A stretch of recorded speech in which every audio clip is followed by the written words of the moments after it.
நாச்சியார் திருமொழியில் 7ஆம் திருமொழியில் 8ஆம் பாசுரம் பார்க்கலாம்.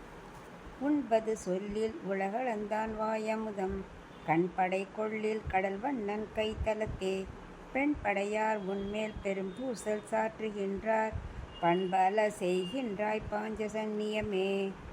ஆண்டாள் பாஞ்சசன்னியத்தை பார்த்து சொல்கிறா, பாஞ்சசன்னியமே நீ சாப்பிடணுன்னா என்ன பண்ணுற, அதான் பருகணுன்னா அப்படியே உலகளந்தானோட வாய் அமுத்தவை பருகிடுற. தூக்கணும் அப்படின்னாக்க உடனே அவரோட கடல் போல வண்ணம் கொண்ட கண்ணனோட கையில் போய் உட்காந்துன்ற. இதை பார்த்துட்டு பெண் குலத்தாக இருக்கால எல்லாரும் உன் மேலே பயங்கர கோபமாக கத்தின்னு இருக்கா. ஏன்னா அந்த பாக்கியம் உனக்கு மட்டும்தான் கிடச்சிருக்குன்னு. இப்படி பண்பில்லாத செயலை நீ செய்யறியே அப்படின்னா அர்த்தம். இப்படி உனக்கு மட்டும் கிடைச்ச அமுதத்தை எங்களுக்கும் அதை சுவை எப்படி இருக்குன்னு சொல்லக்கூடாதா அப்படிங்கிற மாதிரி சொல்கிறேன்.